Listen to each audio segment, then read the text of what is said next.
کراچی میں مانسون کے پہلے ہی سپیل نے تباہی مچا دی. کئی علاقوں میں اربن فلڈنگ، نکاسی کا نظام بیٹھ گیا. سڑکوں پر پانی ہی پانی، نشیبی علاقے زیر آب، گاڑیاں ڈوب گئیں، موٹر سائیکلیں بہہ گئیں، بسوں میں بھی پانی بھر گیا. شارع فیصل، بلوچ کالونی اور ملیر میں سڑکیں تالاب بن گئیں. کورنگی، نیو کراچی، گلشن جمال، اورنگی میں صورتحال انتہائی خراب. جوہر انڈر پاس پانی سے بھر گیا. حسن سکوئر اور جیل چورنگی ندی میں تبدیل. گلستان جوہر، بلدیہ ٹاؤن، گلشن اقبال میں 4 فٹ سے زائد پانی جمع ہو گیا. ملیر، گولی مار، گلشن حدید میں گھر پانی سے بھر گئے. کئی عمارتوں کے تہہ خانے بھی ڈوب گئے.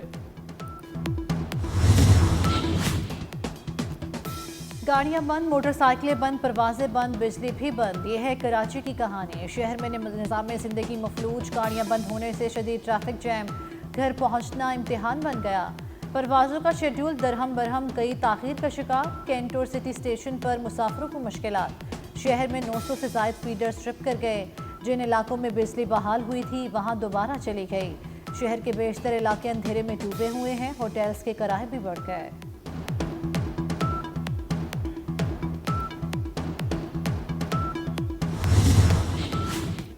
کراچی میں بارش کے دوران مختلف حادثات میں 8 جاں بحق. گلستان جوہر میں دیوار گرنے سے 4 جان سے گئے. اورنگی ٹاؤن میں دیوار گرنے سے بچہ جاں بحق. ڈیفنس خیابان بخاری میں کرنٹ لگنے سے 1 شخص جاں بحق. شاہ فیصل کالونی میں کرنٹ لگنے سے 2 نوجوان چل بسے.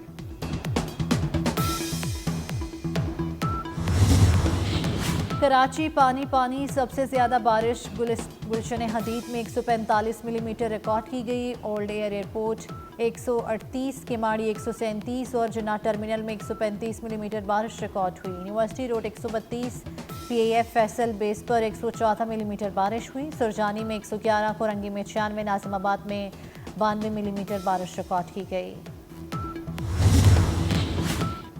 سندھ حکومت کا کل کراچی میں اسکول بند رکھنے کا اعلان. شرجیل میمن کی شدید بارشوں کے پیش نظر شہریوں کو احتیاط کی اپیل. کہتے ہیں شہری غیر ضروری طور پر گھروں سے نہ نکلیں. شہر میں بارش کے دوران پوری مشینری فعال ہے. نکاسی احاط کا کام جاری ہے.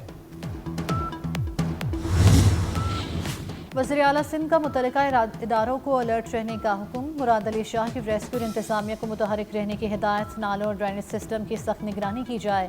میئر کراچی مرتضیٰ وہاب نے رین ایمرجنسی نافذ کر دی. عملے کی چھٹیاں منسوخ. مرتضیٰ وہاب کی تمام عملے کو گراؤنڈ پر موجود رہنے کی ہدایت.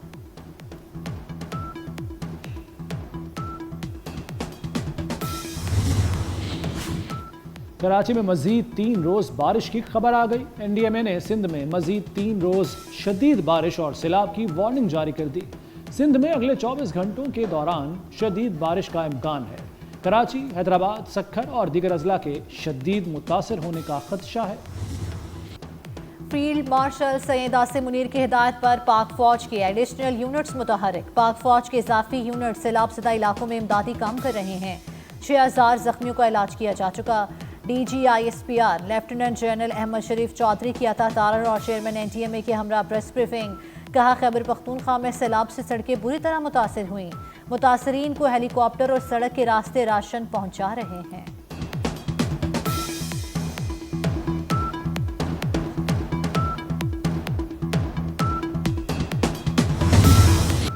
مانسون بارشوں سے 707 افراد جاں بحق اور 1000 زخمی ہوئے. Chairman N D M A lieutenant general Inam Haider کہتے ہیں سیلاب میں بہہ جانے والوں کی بھی تلاش کر رہے ہیں. مشترکہ کاوشوں سے 25,000 افراد کو ریسکیو کیا گیا. گلیشیئر پگھلنے سے سیلابی صورتحال پیدا ہوئی. اگست کے آخری ہفتے میں مانسون کا نیا سپیل آئے گا. وزیر اطلاعات تارڑ نے بتایا کہ بنیر، سوات اور شانگلہ میں بجلی کا نظام متاثر ہوا. وزیر اعظم نے کہا کہ نیشنل ڈیزاسٹر میں سب مل کر کام کریں گے.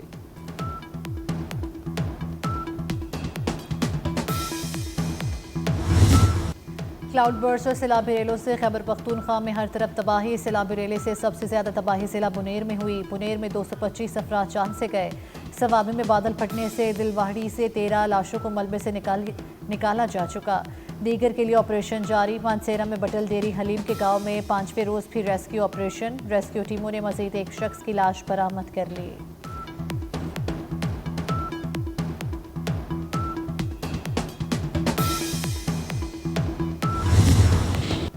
طوفانی بارشوں سے گلگت بلتستان میں بھی تباہی کے مناظر، متاثرہ علاقوں میں امدادی کارروائیاں جاری۔ گلگت میں استک روندو کے مقام پر لینڈ سلائیڈنگ سے بند شاہراہ بحال، سیلاب زدہ علاقوں میں ریسکیو اینڈ سرچ آپریشن بھی جاری۔ نلتر میں گزشتہ رات کو سیلاب کے باعث پاور ہاؤس بند ہو گیا۔ ضلع انتظامیہ سڑکوں، پانی اور بجلی کی بحالی کے لیے امدادی سرگرمیوں میں مصروف۔ گلگت، مظفر آباد، مانسیرہ اور موسلادھار بارش، ایبٹ آباد، کلیات میں بادل جم کر برسے۔ ملاکنڈ ڈویژن میں تعلیمی ادارے ایک ہفتے کے لیے بند۔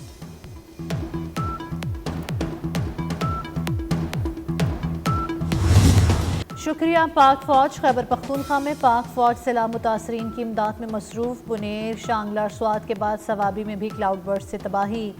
ڈلورئی میں پاک فوج بھی انتظامیہ کے ساتھ امدادی کارروائیوں میں شریک۔ پاک فوج کی متاثرہ علاقوں میں ہنگامی بنیادوں پر امدادی سرگرمیاں جاری۔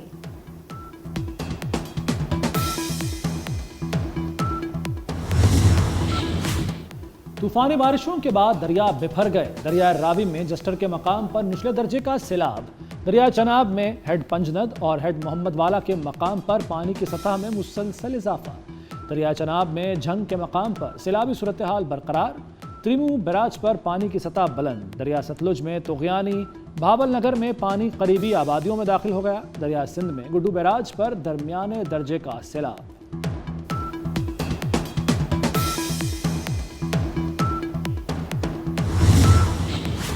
وزیر اعلیٰ پنجاب مریم نواز کا عالمی شہرت یافتہ ٹوکیو ہسپتال کا دورہ، فراہم کردہ سہولیات مشینری کا جائزہ لیا۔ جاپان کا ہیلتھ سسٹم پنجاب میں متعارف کرانے کا فیصلہ، جاپانی کمپنیز کو پنجاب میں مصنوعات کی تیاری اور اسمبل کرنے کی دعوت۔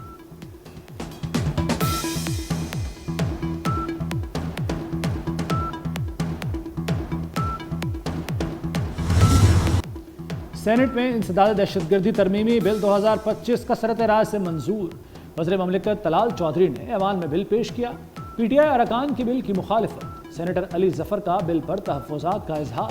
کہا یہ قانون دہشت گردی کے خاتمے کے لیے بنایا گیا تھا، لیکن اس کی دفعات سیاستدانوں اور صحافیوں کے خلاف استعمال ہو رہی ہیں۔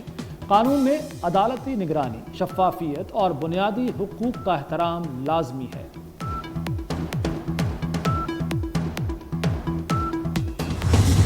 جس مرحلے پہ ملک پہنچ چکا ہے، سب کو سر جوڑ کے بیٹھنا چاہیے، تو پھر جو ہے وہ ہم ملک کو اس جو ہے وہ صورتحال سے نکال کے ایک ایسا پاکستان بنا سکتے ہیں جو ہمارے آباء و اجداد نے پاکستان بناتے وقت جو خواب دیکھا تھا۔ پنجاب میں سینٹ کی جنرل نشست کا الیکشن، رانا ثناءاللہ نے کاغذات الیکشن کمیشن میں جمع کرا دیے۔ میڈیا سے گفتگو میں بولے سب کو سر جوڑ کر بیٹھنا چاہیے، دوسری طرف سے لوگ بات کرنے کو تیار نہیں، کسی نے ہاتھ جوڑ کر یا پاؤں پکڑ کر معافی نہیں مانگنی، کوئی غلطی کرے تو احساس بھی کرے۔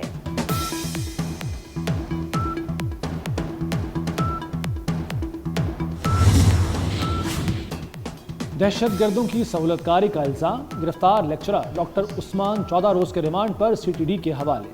سی ٹی ڈی نے یونیورسٹی کے لیکچرر ڈاکٹر عثمان قاضی کو اے ٹی سی میں پیش کیا۔ ڈاکٹر عثمان قاضی کو ان کے گھر سے گرفتار کیا گیا تھا۔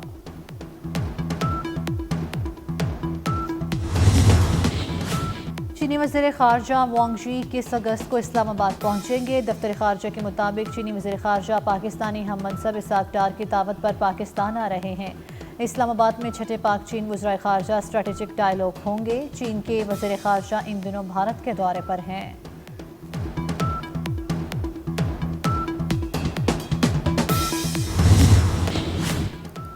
انسانیت کے عالمی دن پر غزہ میں انسانیت شرمسار۔ غزہ کے مشرقی اور وسطی علاقوں میں شدید حملوں میں 60 فلسطینی شہید، امداد کی تلاش میں آنے والے 37 افراد بھی جان سے گئے۔ غذائی قلت سے مزید 5 فلسطینی دم توڑ گئے۔ قحط سے اب تک 112 بچوں سمیت 263 افراد جاں بحق ہو چکے۔ غزہ میں شہادتیں 62,000 سے تجاوز کر گئیں۔ غزہ جنگ بندی کی کوششوں میں بڑی پیش رفت، حماس نے مصر اور قطر کی تجاویز منظور کر لی۔ تجاویز میں فوجی کارروائیوں کی معطلی شامل، فلسطینی قیدیوں کے بدلے آدھے اسرائیلی پر یرغمالیوں کو رہا کیا جائے۔ تجاویز میں جنگ کے خاتمے کے لیے جامع مذاکرات تک پہنچنے کا راستہ بھی شامل۔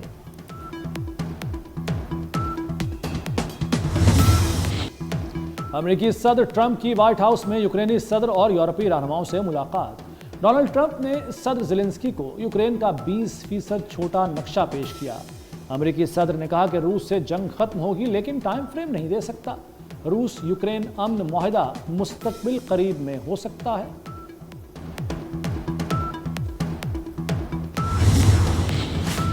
پاکستان کرکٹ بورڈ نے سینٹرل کانٹریکٹ کا اعلان کر دیا۔ ون ڈے اور T20 کے کپتان محمد رضوان اور سلمان علی آغائی کیٹیگری سے باہر، بابر اعظم بھی اے سے آؤٹ۔ ٹیسٹ کپتان شان مسعود ڈی کیٹیگری میں چلے گئے۔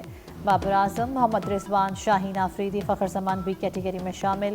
شاداب خان، ابرار احمد، حارث رؤف کی کیٹیگری بی کر دی گئی۔ حسن علی، سائم ایوب اور سلمان علی آغا کو بھی بی کیٹیگری دی گئی۔ عبداللہ شفیق، نسیم شاہ، سعود شکیل، فہیم اشرف، ساجد خان، محمد نواز سی کیٹیگری میں شامل۔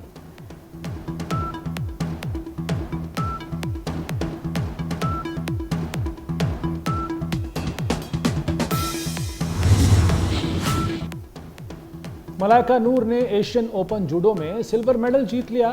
ملائکہ -52 کلو کیٹیگری میں سعودی حریف سے مد مقابل تھی۔ اردن میں جاری ایونٹ میں ملائکہ نے 3 ملکوں کے کھلاڑیوں کو شکست دے کر فائنل میں جگہ بنائی۔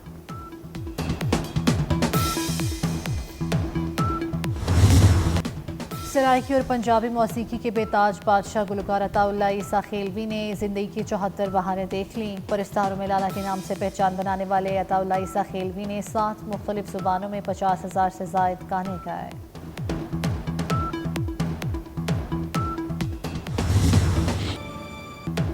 اور کامیڈی ایڈونچر سے بھرپور فلم رینٹل فیملی کا ٹریلر جاری۔ ہالی ووڈ کی ڈرامہ فلم رواں سال 21 نومبر کو سینما گھروں کی زینت بنے گی۔